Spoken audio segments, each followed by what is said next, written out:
कालखंड के प्रथम शुभ के शिष्य और हम सबों के परम आदरणीय वरुण विधाता साहब श्री के चरणों में मेरा प्रणाम है। शक्ति स्वरूपा माँ मीरामानंद जी के चरणों में मेरा प्रणाम है और उपवन में उपस्थित साहब श्री के सानिध्य में बैठे सभी गुरु भाई गुरु बहन के चरणों में मेरा प्रणाम।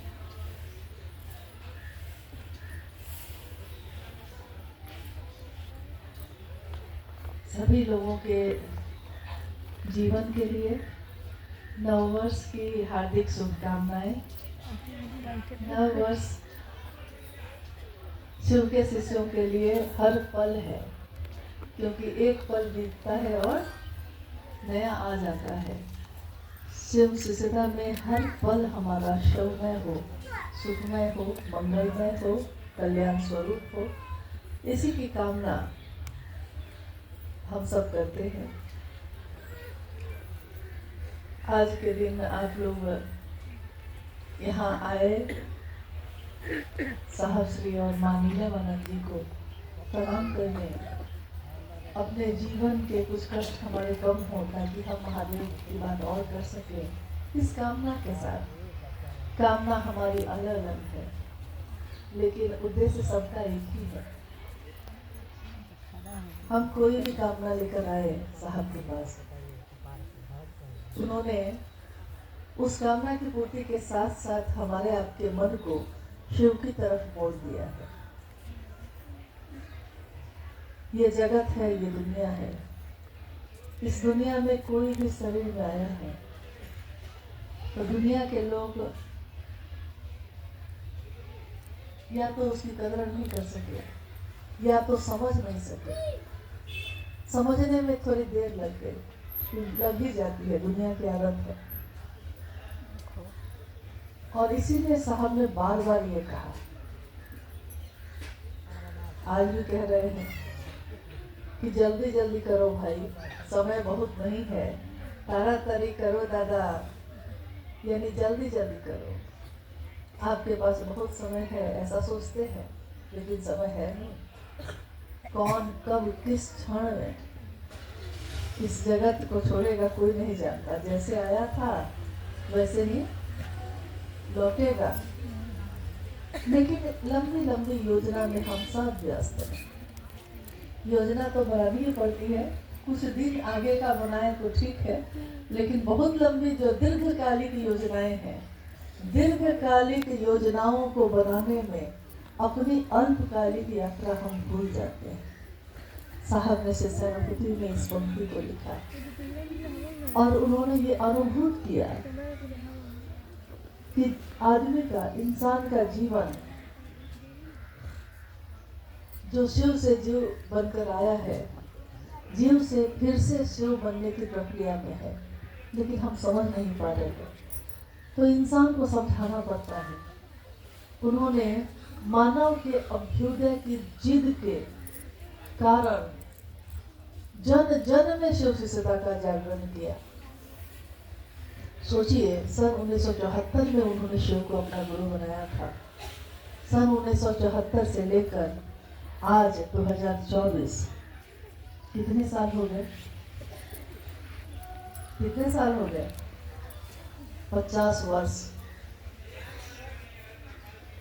मतलब 50 साल आप मामूली समझ रहे हैं? किसी काम को उन्होंने लगातार किया है और करते ही जा रहे हैं।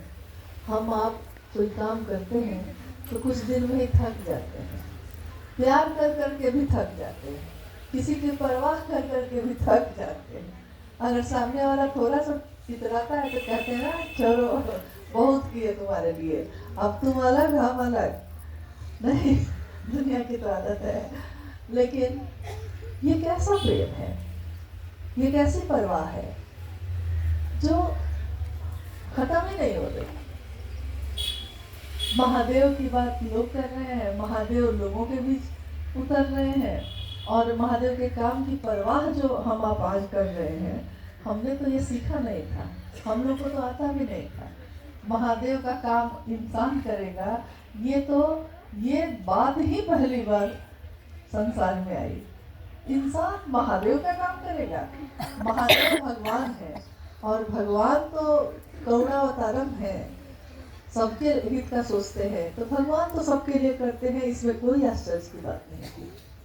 लेकिन इंसान जीव भी शिव के लिए कुछ कर सकता है, ये प्रक्रिया पहली बार शुरू हुई। इन 50 वर्षों में जितनी भी बात शिव शिष्यता में आई, उन सभी बातों में शिव की चर्चा करना, शिव से दया मांगना,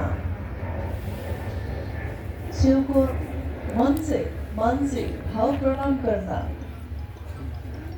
ये सारी प्रक्रियाएं जो थी हजारों साल पहले कभी हुई होगी, जिसका कोई उल्लेख, कोई हम लोग के पास उसका प्रमाण नहीं है कि हुआ भी होगा कि नहीं।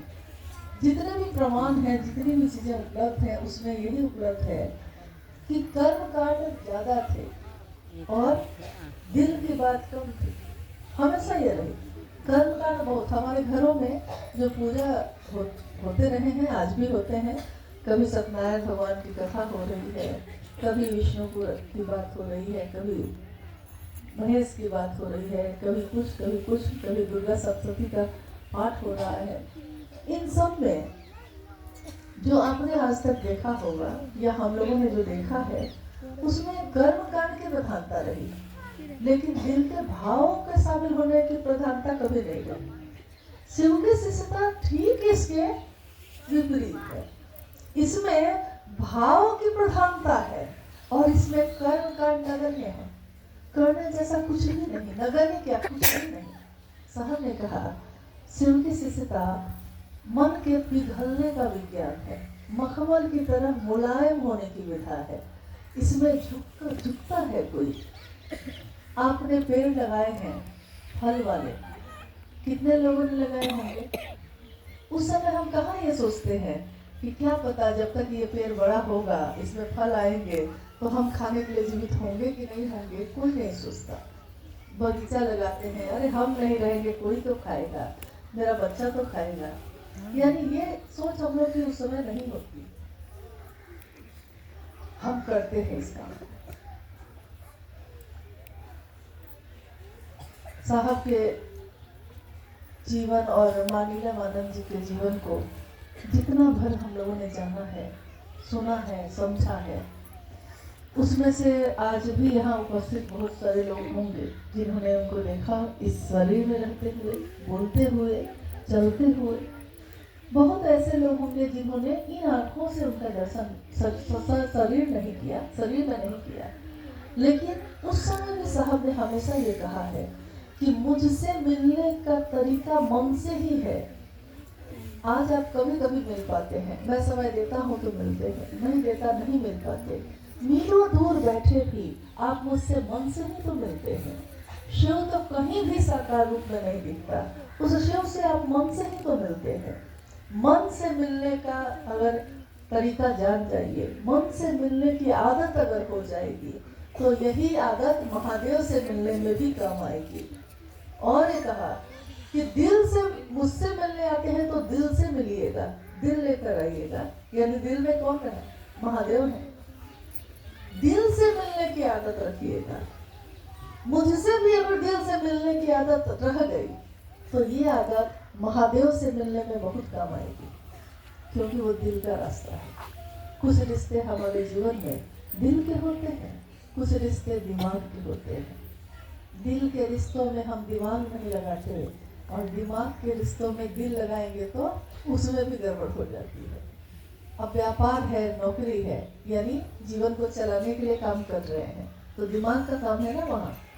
और वहाँ अगर दिल लगा लीजिए, भावुक हो जाइए कि अरे इसको एक पैकेट और दे देते हैं, तो दुकानें बंद हो जाएगी। नहीं, दिमाग से है।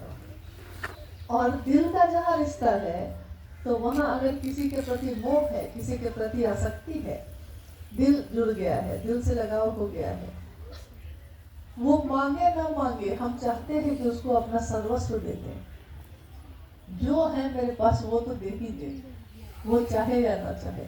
यानी वहाँ दिल असीम होता है और दिमाग सीमित होता है। दिल की कोई सीमा नहीं, प्रेम की कोई सीमा नहीं, अतल गहराई है उसकी, लेकिन और सारी चीजों की गहराई वैसी नहीं है। सबका तल है, भाव का भी तल है, विचार का तो है ही, कुछ दूरी तक प्रेम का भी तल है, लेकिन प्रेम की गहराई में जाने पे उसका कोई तल नहीं है। साहब श्री ने कहा कि मैं शिव का शिष्य हरित्रानंद अपने गुरु शिव से साष्टांग ये प्रार्थना करता हूँ कि सबका मन शिव की दया की अतल गहराइयों में समाहित ही होता रहे।